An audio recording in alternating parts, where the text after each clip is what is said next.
గురుగారు, ఆధ్యాత్మిక మార్గంలో ఎంతో ఉన్నత స్థాయికి, అంటే చెప్పాలంటే ఈ కలియుగంలో జన్మించిన వాళ్ళల్లో ప్రపంచవ్యాప్తంగా ఉన్నటువంటి ఒక 2000 మందిని తీసుకుంటే దాంట్లో ఆనందగణ గారు ఒకరు అని ఒక చోట రాయడం జరిగింది. అవునన్న, మహామేధావులు నాన్న. ప్రపంచంలో మహామేధావుల్లో గురు ఆనందగణ పేరు కూడా ఉండటం మన భారతదేశం యొక్క అదృష్టంగా భావించాలి. నిజంగా నేను అందరికీ చెప్పేది ఏంటంటేనన్నా, ఈ దేశము కర్మభూమి, ఇది మనము కర్మ చేయడానికి వచ్చాం భూమి మీద. ప్రపంచం అంతా కూడా వారికి ఆఖరిగా ఏదన్నా ఆశ అంటూ మిగిలింది అంటే అది కేవలం మన భారతదేశం, మన మాతృదేశం. ఎవరైనా కూడా ఆధ్యాత్మిక గురించి తెలుసుకోవాలి అంటే ఈ హిమాలయాస్ అనే మహాగురువు, అది గురుస్థానము. శంబల కానివ్వండి, దాన్ని శంబల అంటారు. అలానే షాంగ్రిలా అని పిలుస్తారు. సో అక్కడ సిద్ధాశ్రమాల్లో మహా గురువులందరూ కూడా వారి ఈ పాశ్చాత్యులు వీళ్ళందరూ కూడా ఏదైనా ఆధ్యాత్మిక గురించి తెలుసుకోవాలన్నా, యోగం గురించి తెలుసుకోవాలన్నా, ధ్యానం కానీ మన వైపే. We are the world teacher. ప్రపంచానికి మనం గురువులం. గురుస్థానము మన భారతదేశం. సో ఈ భూమిలో మనం పుట్టడం మనం పూర్వజన్మ సుకృతం అనుకోవాలి. సో ఈ రకంగా నాన్నగారు 10 మంది 12 మంది హూస్ హూ అని ఒక దాంట్లో సర్వేలో మహామేధావుల్లో నాన్నగారి పేరు కూడా, ఆనందఘన పేరు కూడా ఉంది. ఇప్పుడు కూడా ఆన్ రికార్డులో ఉంది. ఆయన్ని 1975 ప్రాంతాల్లో వారిని అమెరికా వెళ్ళటం జరిగింది. అక్కడ వరల్డ్ పోయట్రీ సొసైటీ కాలిఫోర్నియా వాళ్ళు అక్కడ ఆయనకి పుస్తకం రివర్ మై గురు అనే పుస్తకాన్ని, దానికి ఇంటర్నేషనల్ అవార్డు రావటం. ఆ ప్రకారంగా మళ్ళీ అదే సంవత్సరము నాన్నగారికి హలేబీడు అనే ఒక పుస్తకం సాహిత్య అకాడమీ ఉమ్మడి ఆంధ్రప్రదేశ్ సమయంలో 1970sలో ఆనందఘనకి సాహిత్య అకాడమీ అవార్డు కూడా ఇవ్వటం జరిగింది. ఆ రకంగా వారు ప్రపంచవ్యాప్తంగా గొప్ప పేరు ప్రఖ్యాతలు వారు సంపాదించడం జరిగింది. ఇప్పుడు కూడా నాన్నగారు రివర్ మై గురు పుస్తకం వాళ్ళ ఇంగ్లీష్ పీజీలో పోస్ట్ గ్రాడ్యుయేషన్లో అమెరికాలో 1-2 సాంగ్స్ నాన్నవి వాళ్ళ సిలబస్లో ఇంక్లూడ్ చేసుకున్నారు. అది ఒకసారి ఆ పుస్తకాన్ని చూపిస్తారా? ఇది ఇంగ్లీష్ పుస్తకం. దీనికే ఇంటర్నేషనల్ అవార్డు రివర్ మై గురు అని.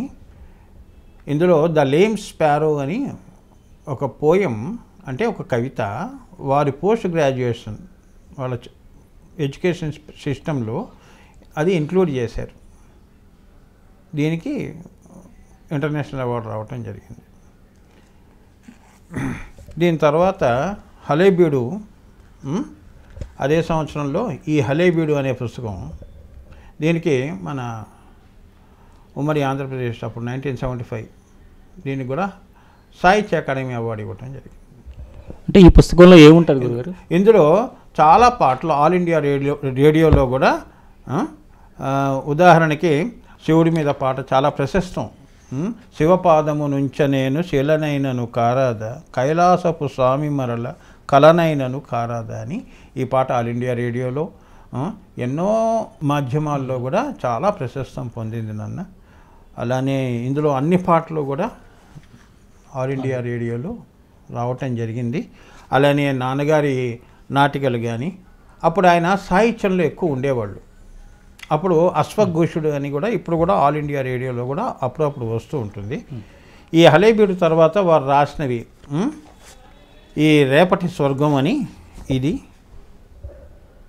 ఈ రేపటి స్వర్గం.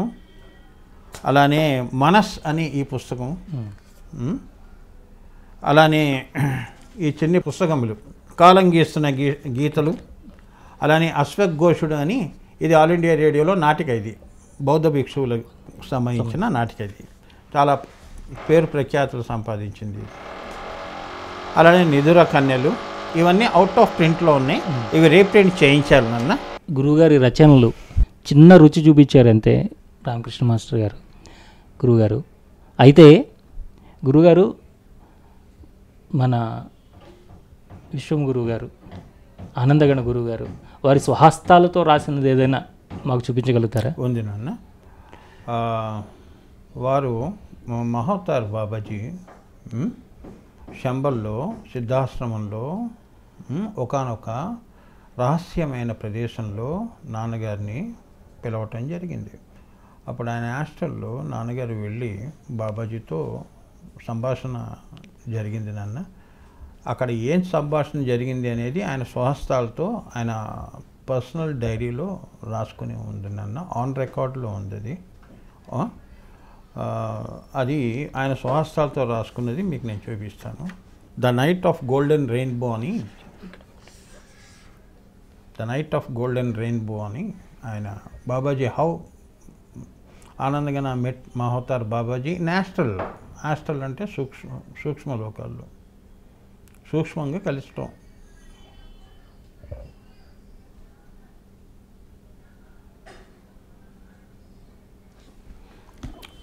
అది ఎప్పుడు కలిశారు ఏంటి మీరు? ఉంది నాన్న, తారీఖు ఆయన సంతకం కూడా ఉంది ఇక్కడ.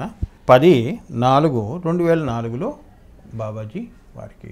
ఇది ప్రతిసారి కలవటం అది ఎప్పుడు జరిగేదే, కానీ ఈ ప్రపంచానికి చూపించటం కోసం ఆయన ఏంటంటే ఆయన రాసుకుంది ఇది మా దగ్గర ఉన్న అవైలబిలిటీలో ఉన్న ఆధారం. కానీ ఆయన రోజు వారు ఎప్పుడు దర్శనం చేస్తూనే ఉంటారు. అమ్మవారి దర్శనం, బాబాజీ దర్శనం ఎప్పుడూ జరుగుతుంది. వారి అనుజ్ఞ ప్రకారంగానే ఇంత దైవ సంపద అనేది ఈ పరంపర నుంచి ఈ లోకానికి ఇవ్వడం జరిగింది. ఆయన అనుకుని సంకల్పం చేసింది ఏమీ లేదు. నాన్నగారు ఒకటే చెప్తారు, సంకల్పాలన్నీ అమ్మవారివి, అవి మనలోకి వస్తే అవి మనవవుతాయి.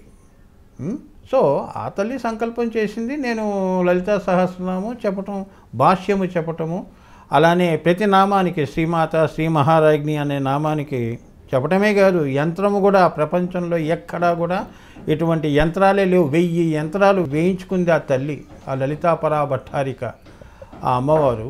1000 యంత్రాలు మన పరంపరలో ఉన్నాయి. అతి త్వరలో ఇవన్నీ కూడా లోకానికి ఇవ్వటం జరుగుతుంది. ఖడ్గమాల, అలానే త్రిశతి, అష్టోత్తరం, ఇవన్నీ కూడా యంత్రాలు మన పరంపరలో ఇక్కడ అవి ఉండటం, కాపాడబడటం. అతి త్వరలో ఈ సంపద అంతా కూడా ఇదంతా మీది నాన్న, మాదేం కాదు. నాన్నగారు మాకు అలానే చెప్పారు, ఇదంతా నేను లోకానికి ఇవ్వవలసింది. మనందరం ఇంకెందుకంటే మనకి ఉన్న సమయమే చాలా తక్కువ. సో మనం how best that we use the time in a proper way. ప్రతి శ్వాస, ప్రతి క్షణము కూడా చాలా విలువైంది. సో ఇవన్నీ కూడా కండిషనింగ్ చేసుకోవటం, దీన్ని సార్థకత చేసుకోవటం. జీవితము అంటే the collection of the breaths, అదే జీవితం. ఎంత చక్కగా నీ ప్రాణాన్ని నువ్వు శుద్ధిగా పెట్టుకున్నావు, అవునా? అదే క్రియాయోగము అంటారు. క్రియ ఎంతవరకు చేస్తావు? మూలాధారం నుంచి ఆజ్ఞ వరకు క్రియ ఉంటుంది.